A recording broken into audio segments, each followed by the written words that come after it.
Kendra Tucker is a prominent leader in the technology and software industry. As the CEO of Truckstop, Kendra oversees one of the leading freight matching platforms connecting carriers, brokers, and shippers. With decades of experience scaling tech businesses, she excels in driving growth, innovation, and operational excellence. Forbes describes her as a dynamic leader transforming the logistics and transportation industry. Join me as we dive into Kendra's insights on effective communication, leadership, and the challenges of being a CEO. Now, you have communication, competition, achiever, significance, and command. Of those five, are there strengths specifically that you're using in your job every single day? I use absolutely all of them every single day. I don't even think I could turn it off if I wanted to. I use them all. Is there one, though, that stands out, or is there one that if you interviewed your team and said, what are the strengths that really stand out with her? What would they say? I think the ones that are most visible to the people around me would be competition. I think they can see that. We talk a lot about what it means to win in our space, what it means to win for our company. We talk a lot about what it means to win together, right, as a group. So when I think about competition, it's not just about me winning so much as it's about us as a collective, right? The whole business. What does it mean to win for our customers? So competition's pretty big. You hear it a lot in my language. And then I'd say command. I think with command, I synonymize command with courage. And I think that in my role, I have to display a lot of courage to do things that others might not do or that might seem intimidating or challenging to others. I have to demonstrate that a lot. So I think that that's visible to my team. So a few years ago, Jim Harder and Frank Newport did a very interesting study where they asked the American public, what are the leadership attributes that people want in the United States in either a leader in the White House or as a CEO? And you and I both have competition in our top five. Mm-hmm. And one of the things that emerged from that study is that one of the things people want the least is competition. What do you think about that? Yeah, I think, I've been familiar with my strengths for a long time, for decades. And ever since I first took the Strengths Finder, competition showed up in my top five. And I took it when I was first a teenager.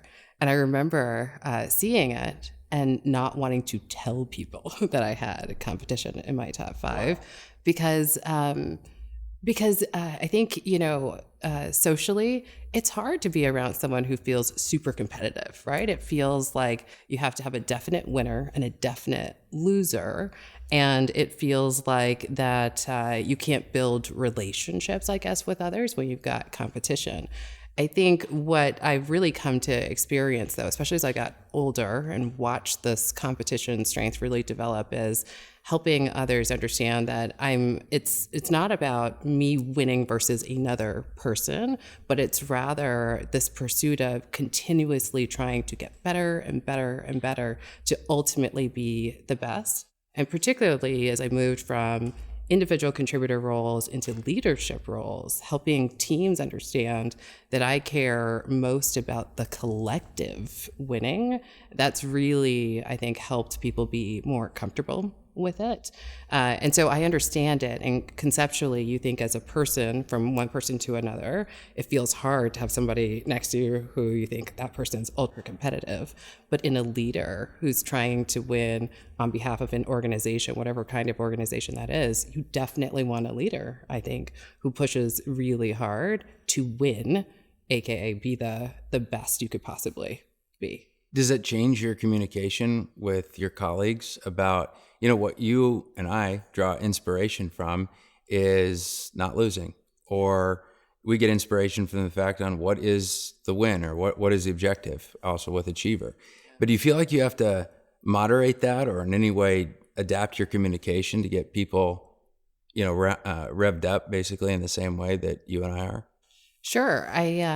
Because I also have communication in my top five, I constantly think about who's in my audience and which of my messages will hit which parts of my audience. So there are definitely people within my company who will feel lots of energy the way you or I do about winning. And then there's people who won't. And so I will draw from other parts of my person in order to reach that part of my audience to help them hear a different part of the message. So when I talk about winning at Truckstop, it's not just about winning, but we've positioned it as being Truckstop. What it means for us to win is that our customers see us as being their most trusted partner when they're doing business. And so, yes, I'm talking about winning, but for those who don't gain energy the same way from the concept of winning, now I'm talking about something else, which is we get to build relationships with truckers where they get to trust us more than they trust others. And so it's just defining it differently. So I hit different segments of my audience with a different part of the message. When you're thinking about competition, do you feel like what drives people with competition or what drives you is the need to win or the fear of loss? It's probably a bit of both, honestly. I love the win. I also hate the loss, right? I hate losing. In fact, I've joked about this in my personal life. I really don't play games I can't win, so I don't go bowling. That's not for me. So it's a bit of both. That's for me inside, though. When I think about externally and how I communicate it with my teams, it's not about fear so much as it is about the pursuit of the success, which is here's what it looks like for us. Let's move forward in that direction. It's not about the fear when I'm thinking about the group of people that I lead. And with command, it's often said that those with command confront in order to create clarity. We both have that one. How do you manage that? That's another one that was in my top 5 since I was 16. I got to tell you, having command when you're 16, this, it's difficult. It's really difficult. People have described me as having sharp elbows. In fact, I think at one point when I was younger, I would say other people might appear to you, if you were to describe them as a shape, circular. I'm a square. I have sharp edges, so watch out. And that worked for a period of time until it didn't. Like I said, crossing over from being like an individual contributor at work into being a leader really forced me to reconsider how I approach command and what I do with it and how to be really intentional with it. So when I think about command, I think of it as courage. And I have a lot of courage to do things that others might not be as willing to do. So when it comes to making tough decisions, I have a lot of courage to make tough and difficult decisions, weighing all of the inputs, and then leading through that and communicating through that. So the process that I use, even though my command is present, it's not necessarily always so in your face, like I'm telling you, here's what we're going to do, so much as I'm designing a process that helps people get there with me. And by the time we get there together, then we as a collective are going to execute this change that otherwise might have seemed scary. But I use it to instigate the change and help others come along with me on the process now. Versus before, like I said, sharp edges, more of a steamroller approach. Sometimes I still have to do that here and there, but I do it now with intention and purpose versus before it was more, I don't know, it was just spontaneous. When you have the title CEO, how do you know that those audiences are being completely honest with you in that feedback? Well, let's be clear. They're not always being completely honest with me. I've accepted that. I've totally accepted that. Then there's other things that I do to create constructs. So one of my strengths is obviously courage and being willing to do things that other people perhaps cannot. I don't expect them to have the same level of courage as I do, but I've now created systems that enable them to have that kind of courage. So one of the constructs that I have with my executive team is we do a pretty structured set of leadership meetings. It has a very specific opening. Then we have an agenda where we do lots of discussion and vigorous debate, which I've set as an expectation that we will vigorously debate. And then we do what we call a team audit at the end. Every single time we have three questions, always the same. Question number 1 at the end of a meeting is there anything unsaid that you have a responsibility to the business to say? And this question is super powerful for the team because, one, we all agreed that it's really important that you say the unsaid thing. And if you hit the end of the meeting and you're sitting in that leadership team meeting and you haven't said your unsaid thing, you've got to say it. We've established it. And the best thing about it is even the, I guess the person who's most opposite to me, right? Maybe the person with harmony as number 1 will still feel a responsibility to say, here's my unsaid thing. And the way we talk about it, this language of my unsaid thing gives people license and permission to say things that might be challenging to the CEO. And it happens all the time. It is very, very good. So it doesn't catch it all, but it allows for it. It's so much a part of our lexicon that even outside of the meeting, now I hear people saying, I got to say my unsaid thing to you, which is this. And so it enables, I guess, it allows for the courage. How do you see your significance?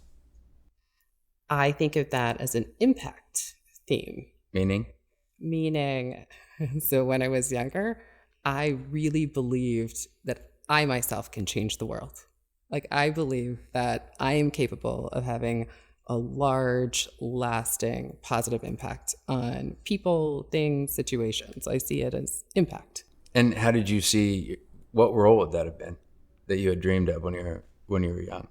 You know, when I was younger, I really wanted to be a doctor because I saw the ability to help people heal or recover, to help fix them, would have a lot of impact. And then in the end, it's too much science for me, I think. And then I realized that I could impact people in all kinds of ways. But it took a while. When I first figured out significance was in my top 5. It was another one where I thought, what am I going to do with this? How will I use this? And then I came to, oh, no, I really care about what my legacy will be. And the best way to describe it is impact. When I think about the role that I have today and what I do, what we as a business do at Truckstop, I think about it as we as a business have this really large opportunity to impact a community, a really large community that is at the heart of America. So transportation has hundreds of thousands of players in it, particularly on the trucking side of transportation. And what we do at Truckstop is we connect freight, so goods that need to be moved, which is everything, with trucks that can actually move it. On the freight side, there's less players than you think there might be because there's just, like a 10 to 20,000 companies that think about freight itself. And then there's hundreds of thousands of trucking companies on the other side, up to anywhere between 400 and 600,000 trucking companies. The thing about these trucking companies is they are typically, 85% of them are single truck owner operator led. So it's just one dude driving a truck. What we do is we create a virtual marketplace where that one dude is a part of hundreds of thousands of truckers that access our products. And so they become not one dude, but now a part of this community that now gets access to all of these different kinds of goods that need to be moved that come from name brand blue chip companies. And the reason why this is so attractive to me is because of significance, which is my business gets to level this playing field between the little guy and the big guy. And we help this side of the equation make money every single day. And that's so attractive to me. And I've figured out it's because I care about being able to impact large groups of people. And I now look for opportunities to be able to do that. And this business is one of them. I love what we get to do for regular people every day. If there was a young person that just learned that they have significance, top 5, what advice would you have for them? I would say look for places where you can be impactful. So I mean it as getting involved with organizations, whatever kind of organization it might be, that feeds the need to leave a legacy, to leave a mark on something, and start to get a feel for what those things might be. When I think about where I was as a young person when I had significance, again, it was like the one I tried to hide from people because I thought, oh, it means like I have a big ego, or I just care about my own reputation. And instead, I don't think I knew enough to say it really is this drive to just be a positive presence in the world, to show up in a way that I can look back and say, I did great things with my time here. And so being able to, especially as a young person, try on the organizations that might feed that need, it's something I wish I would have done. One of the research studies that we did was we looked at what the demands of leadership are. And one of the things that emerged was being an effective communicator. And so the fact that you are an effective communicator, you lead with communication, what advice would you have for all executives, all leaders on how to engage in better communication? Yeah, it's knowing and understanding your audience is where I always start. Sure, we could talk about like PowerPoint techniques and how many words to put on a slide or tactics like that. But I think in order for a leader to show up authentically, they have to show curiosity for whoever it is they might be talking to or trying to convince or sell, persuade, whatever it is. Understanding and being curious about the people in front of you helps you then figure out what message you should take to them to be most effective and most heard. So I think it's about knowing your audience, the language that they use and how it's different. We get close to their ambitions, their hopes, what they're trying to achieve. And then we work really hard to put that into our language. And I don't mean just our own individual language, but almost to instill it in our marketing. So the language that we're using when we go to market, and how we design and think about the products that we build, in even the scripts that our customer support team uses as they're talking to truckers, is being able to use the same words. One of the things that I did when I first joined Truckstop was I shadowed a bunch of sales calls and a bunch of support calls. And I'd come out of the private equity ecosystem, and I'd been at a number of different companies. The way you talk to a trucker customer is totally different than the way you might talk to a customer who's trying to purchase a CRM like a Salesforce, for example. And the language has to be so much more casual and colloquial, and you have to understand here's exactly what problem they're looking to solve, and then be able to flex and tailor how we speak to them in order for them to get the value out of our product. So we spend a lot of time internally talking about, are we speaking their language? Is this how they would say it? How do they feel about it? What did you hear from the last 10 truckers that you talked to? So we get really close to our customers in order to be able to hopefully provide them what they need. There are a lot of companies that are doing remote, they're doing hybrid. Some are arguing to come back, but the communication changes.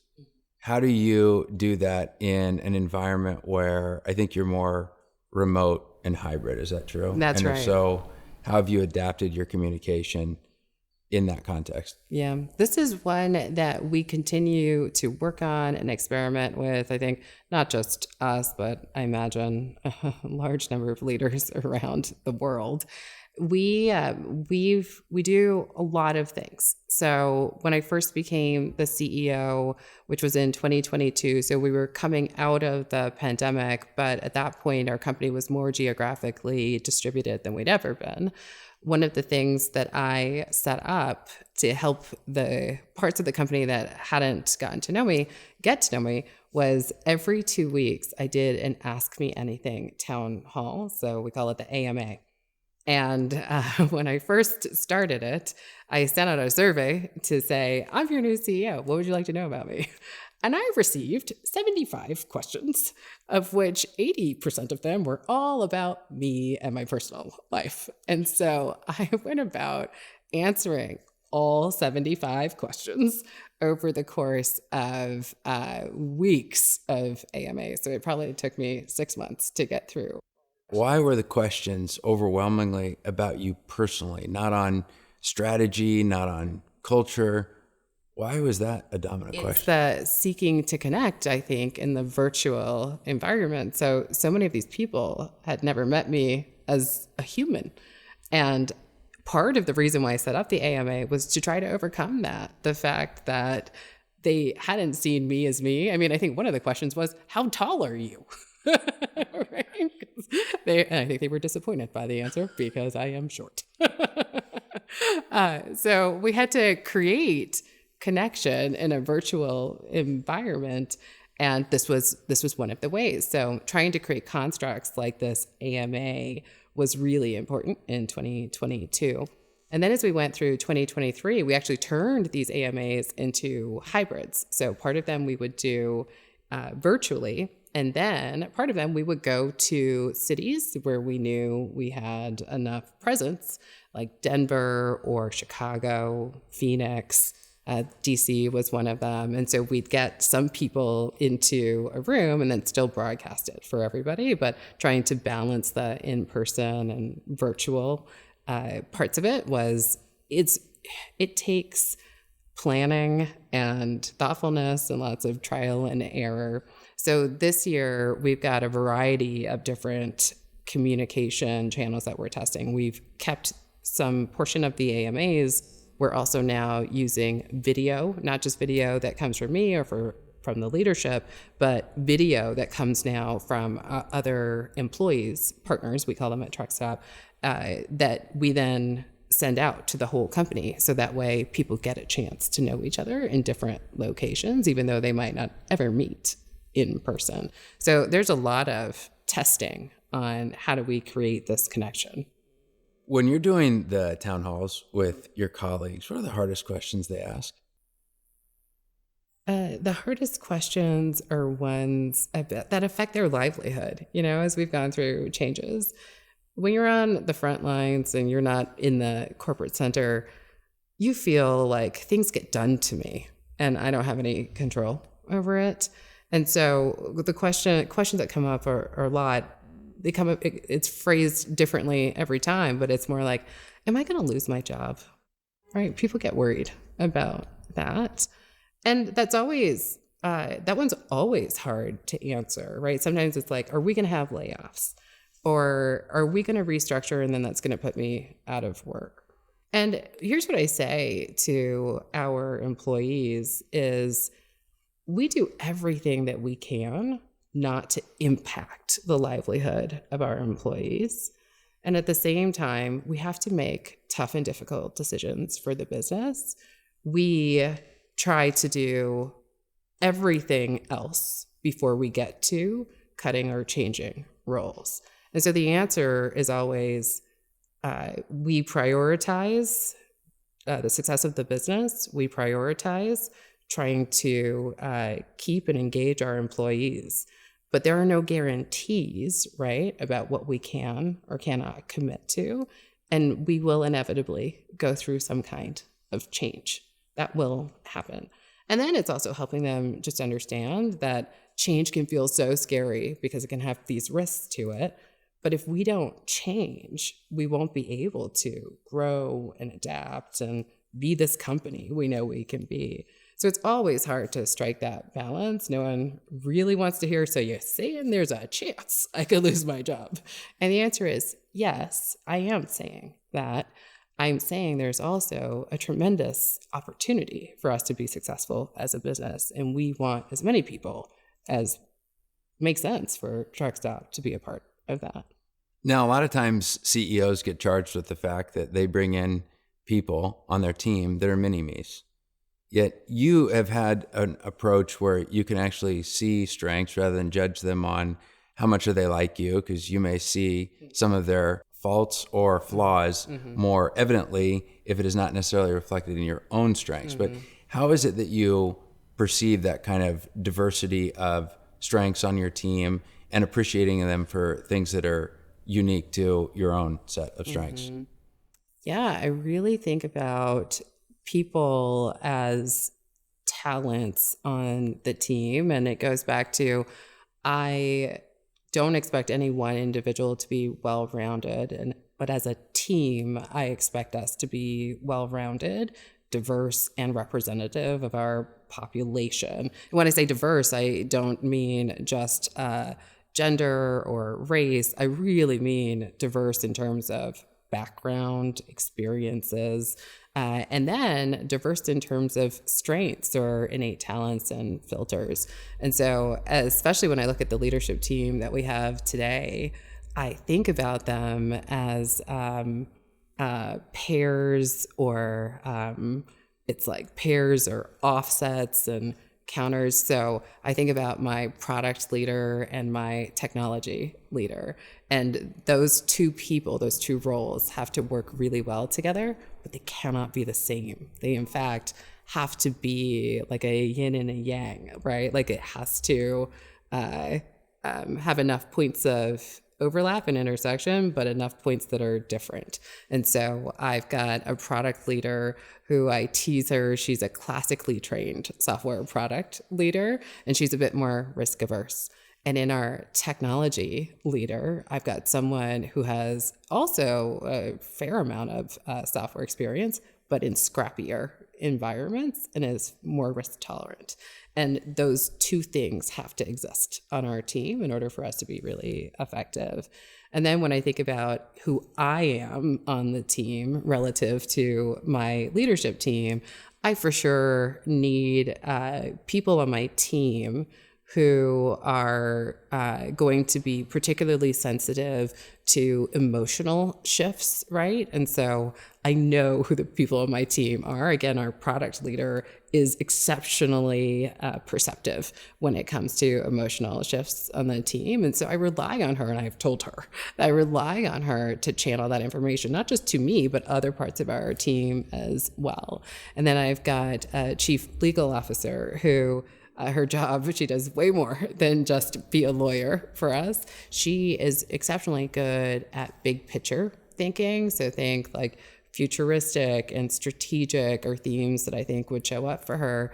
And she's got that differently than other people on the team. And so when we're having one-on-ones, I do encourage her to share that point of view in our meetings frequently, because it is unique and distinctive about who she is. And then I've got hard charging people on our team who come with really opinionated points of view, and they want to act super quickly. So my people leader, he's got activator somewhere and he's ready to go. And that's really good. So it's this mix of leaders, bringing them together helps us execute, I think.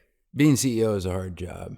Do you think it was harder to get to be CEO, or is it harder to be a CEO?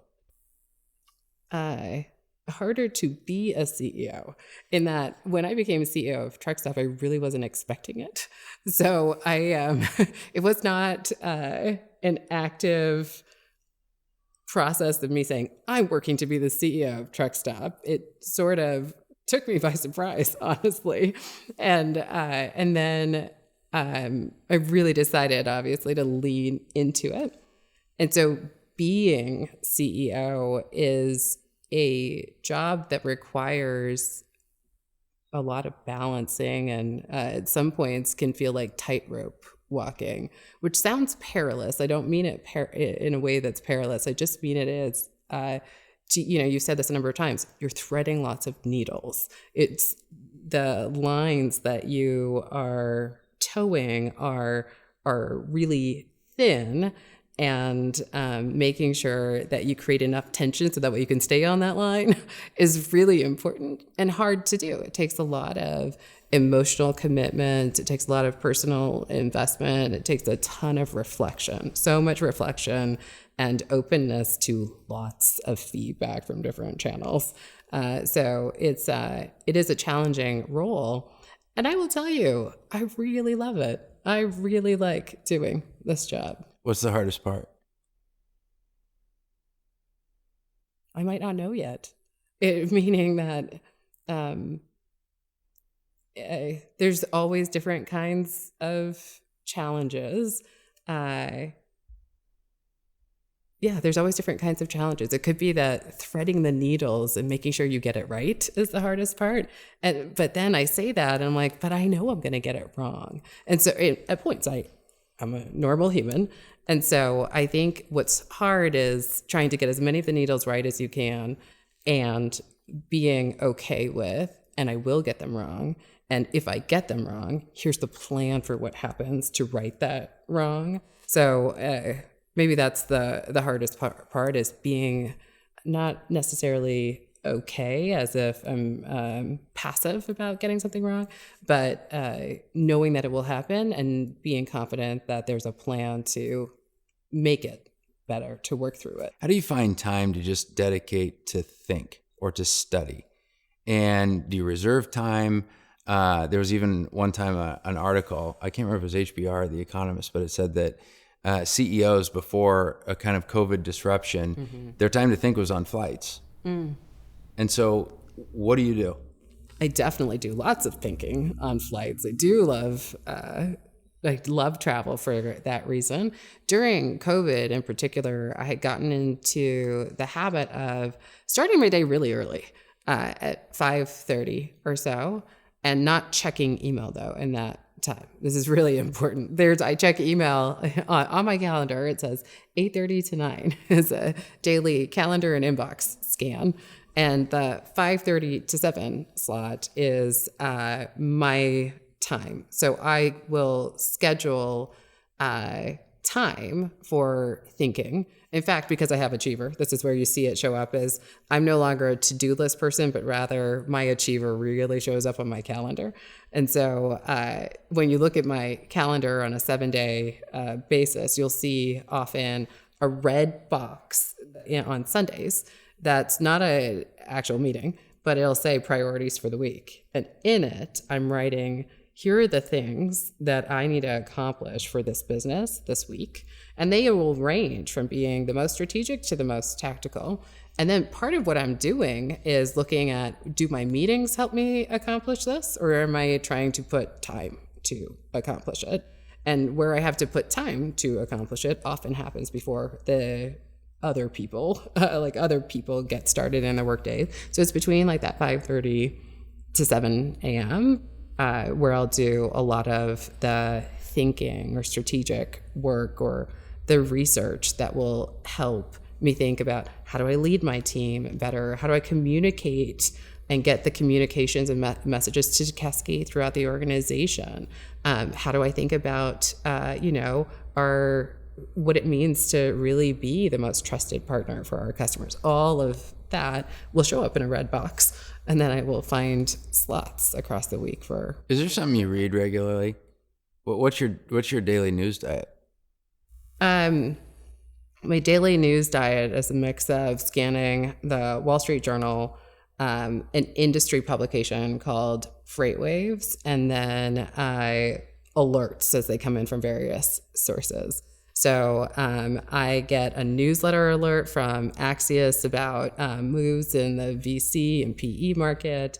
I use CNN sends me the alerts for all the I don't know, I feel like it's pop culture news that I'm getting right from there. And I mean pop culture, not just like Beyonce's new album, but just from what are I guess what are people generally talking about? So I use the alerts, the notifications for those quick hits.